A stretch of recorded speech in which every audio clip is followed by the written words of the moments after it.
प्रयागराज का एक ऐसा डॉन जिससे कांपता था पूरा भारत। आखिर कैसे एक डॉन के कदमों में गिरे रहते थे मुख्यमंत्री और प्रधानमंत्री?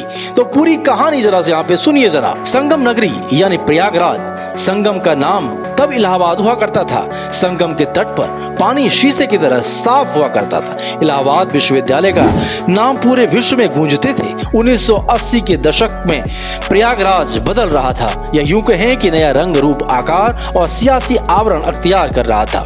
नए कॉलेज बन रहे थे, नए नए उद्योग स्थापित हो रहे थे, बड़े बड़े सरकारी ठेके बंट रहे थे। इलाहाबाद के छात्र नेता और शहर के दबंग लोगों में दौलतमंद बनने की चाहत बुलंद हो रही थी। अब इसी दौर में जाकिया मोहल्ले के रहने वाले फिरोज तांगे वाले का बेटा अतीक अहमद सुर्खियों में आता है। वर्ष 1979 में फिरोज तांगे वाले का बेटा और चकिया मोहल्ले का वो लड़का अतीक अहमद फेल हो जाता है। पिता इलाहाबाद में ही तांगा चलाते थे, लेकिन बेटे के सिर पर जल्दी अमीर बनने का जुनून सवार था। मैं 17 वर्ष की उम्र में अतीक अहमद पर हत्या का आरोप लग चुका था। इसके बाद उसके गुनाहों का धंधा वक्त के साथ साथ और भी फैलता और फूलता चला गया। वो चकिया और आसपास के इलाकों में रंगदारी वसूलने लगा। लेकिन उस दौर में एक शख्स ऐसा भी था जिसे अतीक अहमद की दबंगई अखड़ने लगी थी। पुराने इलाहाबाद में उस समय चांद बाबा नाम का एक खौफ हुआ करता था। लोग बताते हैं कि उस वक्त पुलिस भी उस दबंग के इलाके में जाने से डरती थी।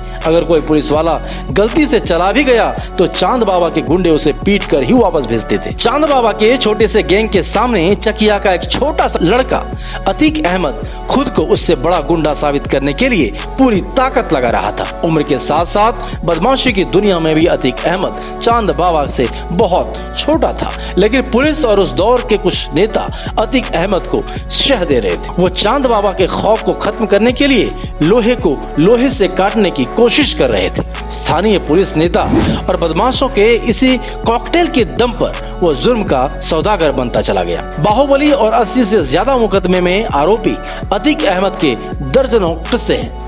कहते हैं गुनाहों की दुनिया में जाने से पहले उन्होंने अपने संबंध इतने मजबूत कर लिए थे कि एक बार जब पुलिस उसे उठा ले गई तो उसने वो कह दिया जिससे उसकी उम्मीद नहीं थी। वर्ष 1986 की बात है। उत्तर प्रदेश में वीर बहादुर सिंह की सरकार थी। प्रधानमंत्री थे राजीव गांधी। चकिया के अतीक अहमद का गैंग पुलिस के लिए बहुत खतरा बन चुका था। उस वक्त पुलिस और उसके लड़के को गली गली खोज रही थी और एक दिन अचानक से पुलिस ने अतीक को उठा लिया। लेकिन पुलिस उसे थाने लेकर नहीं गई।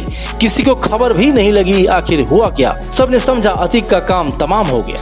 लेकिन तभी दिल्ली से एक फोन आया। बताया जाता है कि वो फोन एक सांसद का था जो उस समय के पीएम राजीव गांधी के बेहद करीब का था। दिल्ली से फोन आया लखनऊ, लखनऊ से फोन किया गया इलाहाबाद और पुलिस को अतीक अहमद को छोड़ना पड़ गया। पुलिस और नेताओं को यह एहसास भी नहीं था कि अतीक सिर्फ चांद बाबा के लिए नहीं बल्कि आगे चलकर कानून और सियासत के लिए बड़ा सरदर्द बनने वाला था। फिलहाल अतीक अहमद अभी गुजरात के एक जेल में बंद है, लेकिन उसका भय आज भी इलाहाबाद और आसपास के लोगों में व्याप्त है।